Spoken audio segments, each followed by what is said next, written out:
Bem-vindos ao Albergue! Eu sou o Ed, esse é o Albergue Nerd e hoje vamos falar de Jurassic World, Reino Ameaçado!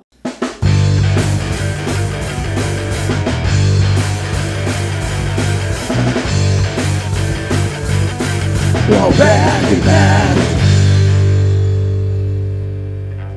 Mudança é como a morte. Só sabemos como é quando ela bate a nossa porta. Essa é a frase que o personagem do Jeff Goldblum usa em determinado momento do filme. E isso diz muito sobre o que nós vemos aqui. É um filme que apresenta uma grande mudança para a franquia e não sabemos direito para onde isso vai, mas pelo menos inicialmente é bem interessante. Inclusive o personagem do Jeff Goldblum, ele está numa comissão para decidir se salvam ou não os dinossauros. Esse é o plot do filme. Os dinossauros que estão lá naquela ilha do parque, no primeiro filme dessa franquia atual, estão lá isolados e de repente um vulcão entra em erupção e ameaça extinguir de vez todas as espécies de dinossauros que foram trazidas de volta graças à ciência. O governo então opta em não ajudar e é daí que vem toda a motivação dos heróis. E essa parte é interessante, né? A Claire, vivida aí pela Bryce Dallas Howard, ela está buscando uma redenção por causa dos eventos do primeiro filme.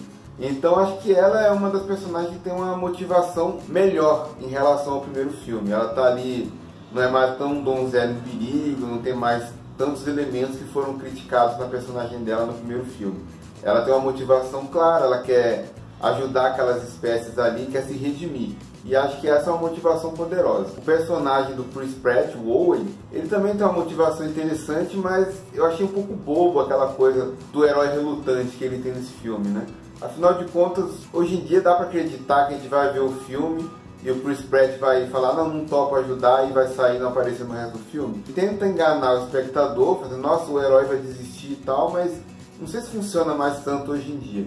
Assim como aquela coisa do nerd bobão, medroso, alívio cômico que também tem entre o grupo dos heróis ali, que acho que também fica um pouco forçado, né? O cara que ele mexe com informática, obrigatoriamente ele é o cara medrosão, o cara que tem que fazer rir, tenta sempre forçar nas piadas e muitas delas acabam não funcionando tão bem. Agora uma coisa legal que funciona são as conexões, tanto com os filmes clássicos do Jurassic Park, quanto com o filme anterior.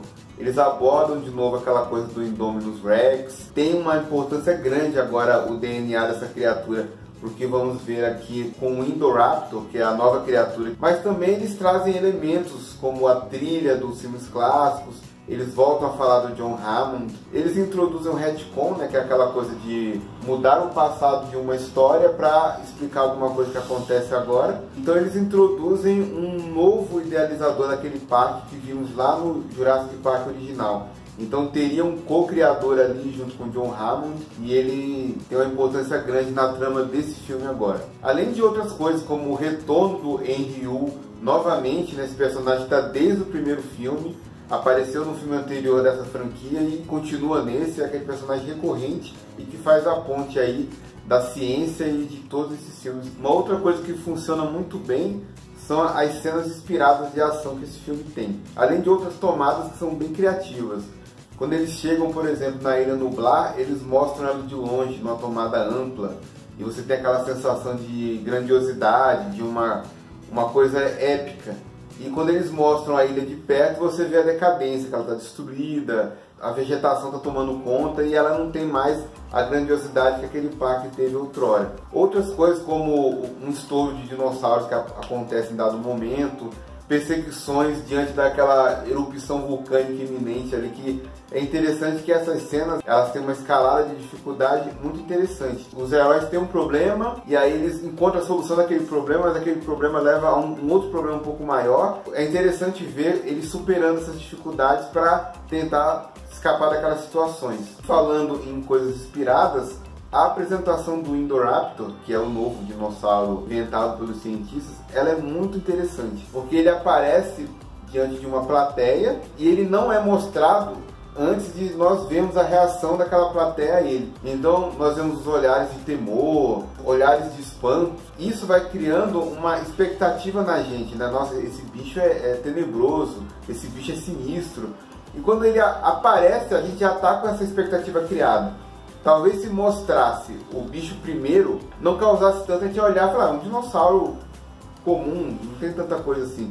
Mas mostrar a reação das pessoas vai causando uma expectativa na gente e o resultado acaba sendo bem mais satisfatório. Porém, o filme não deixa de ser PG-13, né? Então, por mais que tenha o dinossauro atacando, mordendo as pessoas, devorando, eles normalmente tentam dosar, né? Um dinossauro vai morder determinada pessoa, você vê o espanto e já não aparece mais aquela pessoa, você já entendeu que aquela pessoa morreu. Às vezes o dinossauro vai devorar alguém e mostra o dinossauro lá mastigando, mas não dá close ali na pessoa morrendo. Então eles dosam bastante a violência para deixar aquele filme família, né? Que todo mundo possa assistir e não traumatiza as crianças. E uma outra coisa inspirada são as cenas de pista e recompensa, que é aquela coisa que eles mostram antes e depois, quando eles têm aquela resolução, você dá aquela estalada, fala, nossa, até por isso, faz todo sentido, para não ficar forçado, né? Então, por exemplo, o militar lá, ele costuma colecionar dentes de dinossauros,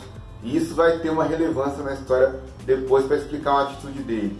Uma questão envolvendo um Indoraptor e uma mira laser também tem importância na resolução do filme. E toda a trama envolvendo a Maisie, que é a neta do senhor lá que é dono daquela propriedade toda ali, tem toda uma trama que vai se construindo envolvendo a mãe dela, envolvendo uma fotografia misteriosa lá, que vai se construindo de uma forma que você às vezes deduz a história um pouco antes e tem aquela sensação de, nossa, adivinhei, né, acertei. Ou você tem aquela surpresa e quando você recorda você vê que tudo faz sentido.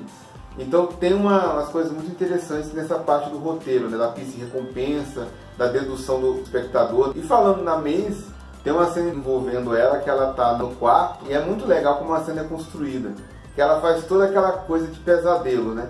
Então ela tá ali embaixo do cobertor, escuta um arranhar na janela, uma batidinha, o relâmpago em volta, um cavalo de madeira e aí vem uma sombra por cima dele, como se ele tivesse se transformando num monstro. Toda aquela atmosfera de pesadelo, é como se a criança estivesse sonhando. Não poderíamos falar de Jurassic World sem lembrar da Blue, que é aquela Velociraptor que aparece no primeiro filme dessa franquia e retorna agora.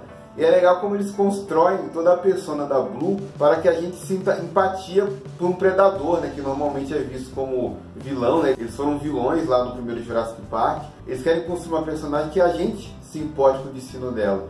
Então eles mostram cenas de flashback entre ela e o Owen, como que ela é diferente dos outros Velociraptors, como ela tem uma atitude até mais fofa quando o filhote em relação a ele, para criar aquela conexão entre a gente e ela, para a gente enxergar a Blue como uma personagem maior do que ela é. Ela não é uma simples Velociraptor, ela é uma heroína também, de certa forma. Isso até é evidenciado por uma cena onde ela está andando e a sombra dela é muito grande, assim, mostrando que ela tem uma importância maior. E a minha nota para esse filme é 4 de 5. Eu achei muito legal, eu achei que ele dá uma evoluída na franquia. Quando o personagem do Jeff Goldblum fala Welcome to Jurassic World, ele tá dando uma entonação toda diferente para esse Jurassic World. E vocês vão entender melhor quando vocês assistirem a resolução desse filme, como ele abre portas para o próximo filme eventualmente que venha a ter. Ele tem uma evolução realmente desse mundo construído do Jurassic Park, né, dessa franquia Jurassic Park, que agora é Jurassic World. É toda uma conotação, uma mudança de verdade, né? Vamos saber, como disse a frase lá no começo, o que essa mudança vai significar nos próximos filmes que venham a ter. Mas, a princípio, para esse filme, funciona muito bem. Só lamento que eles façam a gente esperar por uma cena pós-crédito que, sinceramente, é dispensável. A gente já tinha entendido o que aconteceu. E essa cena tranquilamente poderia ser o final do filme e estaria bem encaixado. Essa moda das cenas pós-créditos, mas elas têm que acrescentar, elas têm que somar ao filme que a gente acabou de ver, até para valer a espera, que afinal de contas os créditos demoram, não é verdade? Curtam o vídeo, compartilhem, se inscrevam no canal se ainda não são inscritos. Não se esqueçam das nossas redes sociais, Alberg72, Instagram, Twitter e Facebook. Nos vemos no próximo vídeo e bem-vindos ao Jurassic World!